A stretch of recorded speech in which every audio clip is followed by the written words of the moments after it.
the central Nigeria, not very far from Abuja.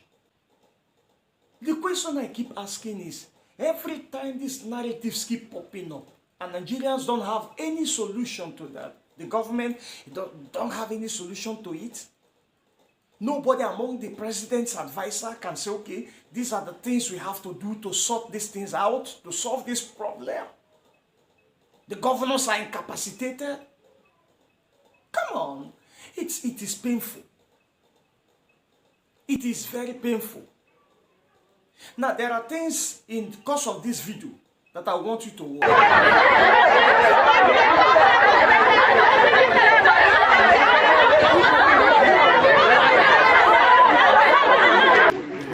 Security and commissioners everywhere. Let's get that.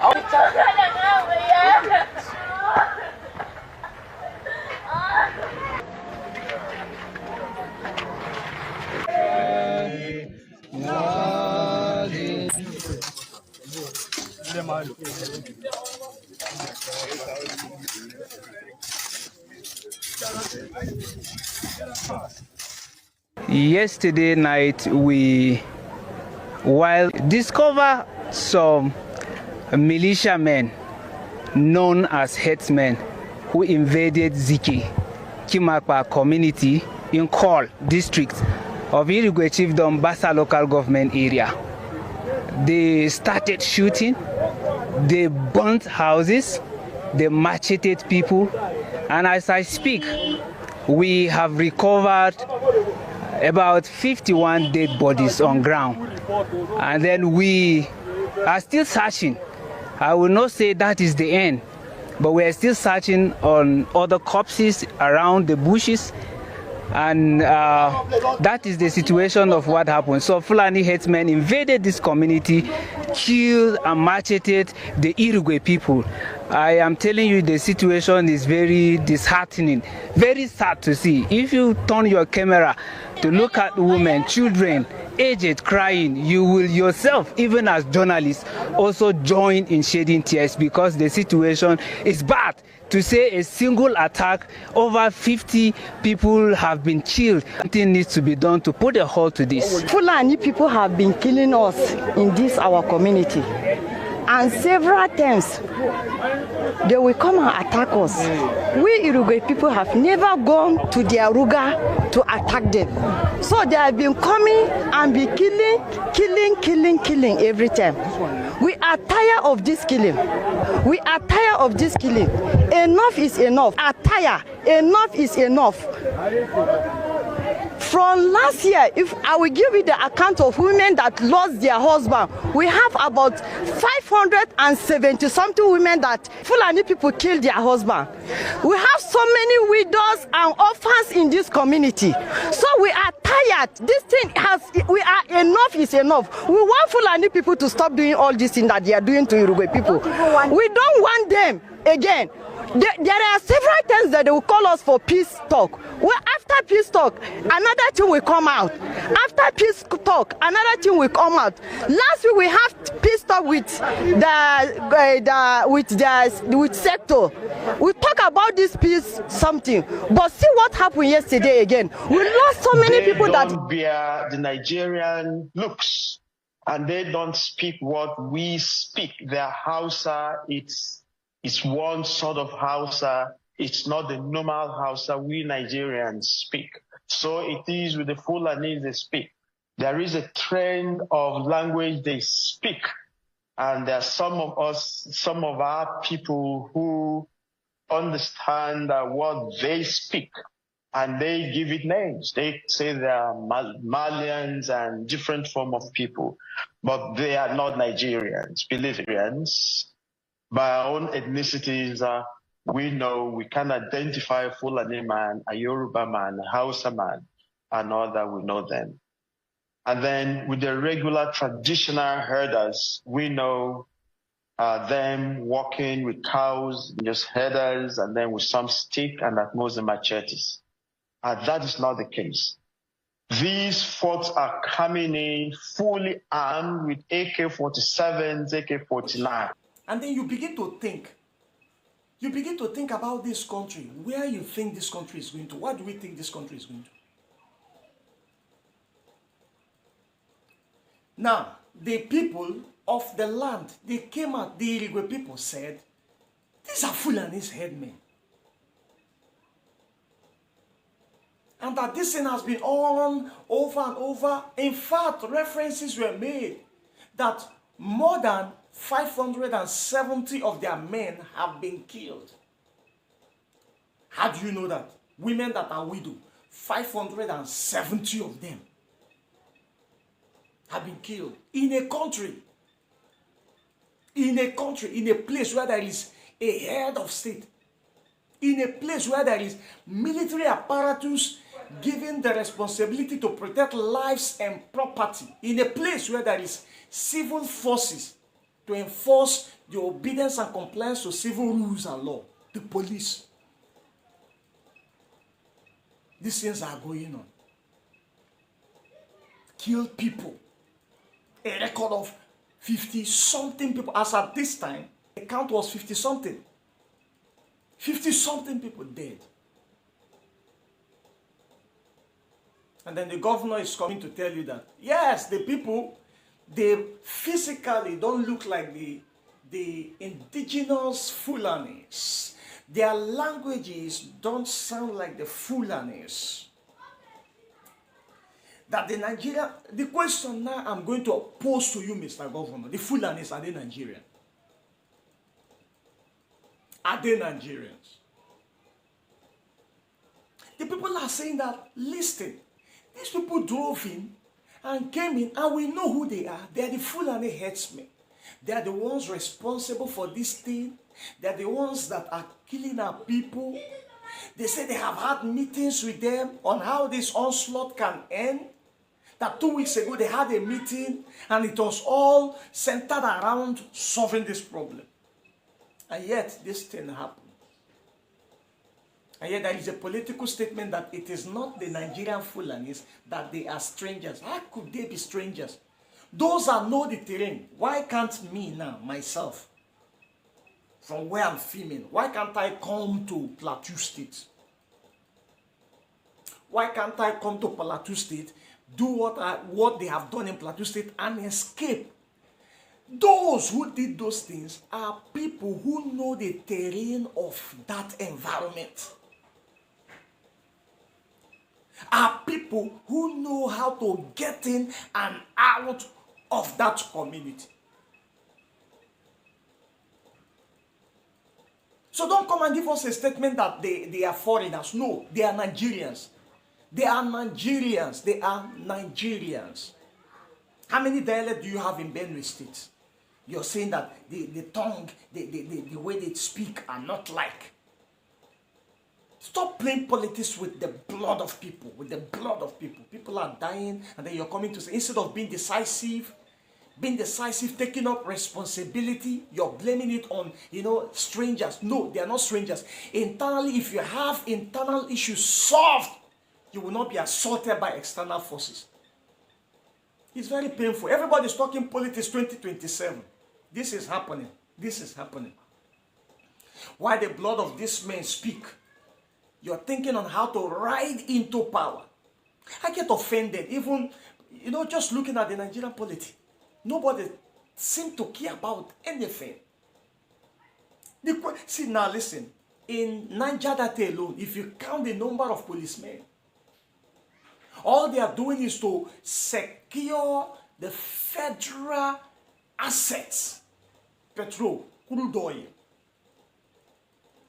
protect the revenues generated by the Niger Delta for the federal government in the Niger Delta region. Secure the goods and property, the revenue generated in Lagos State. But when it comes to the rural community, they are not Nigerians. So they can die in their numbers. They can die in their numbers. While we discuss politics in Abuja, discuss politics, how we're going to be the next governor and retain our power. And people are dying. Enough, politicians, enough is enough. You see, A time came when the politics became so messy that the wife of Jonathan cried with tears in her eyes. She said, there is God. There is God. In this thing you people are doing, there is God. 570 something men killed in a place, and you say it's a country? If it's a country, rise up and fight for your people. Okay, Ruga is bringing problem. Dismantle it. Dismantle it. Dismantle it. People are killing people. Dismantle it. To hell with Ruga. Dismantle it. Let everybody drive their cows out of. Dismantle it. It doesn't have to exist. If it is the reason for problems, anything that is a reason for problems should be taken away. Why do you go for surgical operation? Even when you know that you're having appendicitis, they conduct appendectomy on you to remove appendix. Something inside of you were born with. But when it becomes a problem, they cut it off. Dismantle it. People don't have to be dying the way people are dying in this country. And then you expect everybody to be silent, everybody to just watch, and then begin to align. Begin to align. I'm not ready. I'm not ready for your rhetorics. Begin to align to see who is going to be the governor. You see, threatening the other political parties. If you don't come, we are going to declare state of emergency, and all governors are jittery. Get these things off and dismantle it. Focus on the lives, properties, and the things that are assets. Human life is far more weightier than the things you are sending your security personnel to protect. Human life is far more weightier than crude oil, than diamond and gold on Nigerians in Nigerian soil. Protect lives and property. That's why you were sworn into power. Protect life and property. Protect life and property. Mr. President, you have every power to do so. You have every power to do so. I don't believe you're a timid man. I don't believe that. I don't believe you're a timid man. I don't believe you are cowardly. I don't believe. Enough of this nonsense. Rise up and fight for every single Nigerian on any outpost, any outskirt of this country that stands with that identity of a Nigerian. Fight for it. Even if it's internal grounds going on, fight to ensure peace and order and normalcy returns. Enough of this bloodshed. Enough of this bloodshed. God cannot be happy. And then you're talking politics. God cannot be happy. God is not happy with that. Talking politics. Talking politics. People are crying because no attention is given to them. What do you want? If they rise up and take up arms, you will rise up against them. You fight to smother their fire, to resist those killing them. And you cannot protect them. Then you tag them criminals. You tag them criminals. Why should we allow this? Recording death. Innocent children killed. Innocent women killed. What did they do? That they are human beings living in a particular territory. And then you're discontent, you're disgruntled with them. And then you want to take over their land, then you start killing them. You start killing them. You start killing them. And then afterwards, politicians will come and say, oh, the people killing, they are not indigenous Nigerian. My dear, the people are right, not the governor. The people are the ones saying the truth. The governor is not the one saying the truth. Governors say they are strangers. The people say they are fulani herdsmen.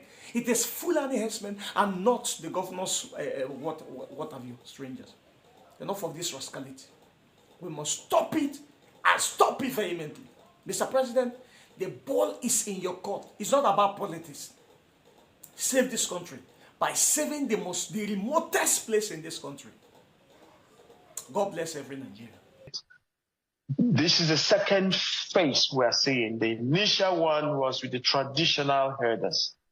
The traditional herders, we had less troubles with them. And it might interest you to know that in a number of cases, when the terrorists now come in, it's the traditional herders that we give us some kind of heads up that certain people have come in, they don't know them, and what these people do with any person on their way is clear. This is never associated with the other traditional groups that used to pass through to Benue and then they move further down to the south. What we see, what we experience has a new, different, strange face. And it is quite alarming. If you go to Katsina local government now, the entire local government is extremely infested with these terrorists. They have spread themselves everywhere. They are everywhere. And it's not only this. Believe me, it is a siege. We are under a siege. Governor, because out of the 27, out of the 23 local governments, I had mentioned 17. Since we came in, we turned this down so much that 9 local governments were now in the red lines. But again, we fought in a very serious way that the majority of the local governments that are in the red lines, now in the front lines of these insurgencies, are now 6. And it is quite troubling. It is very troubling. Let me ask you, are we seeing a new strain of terrorist sect or cell in our country with a hold or hosting, in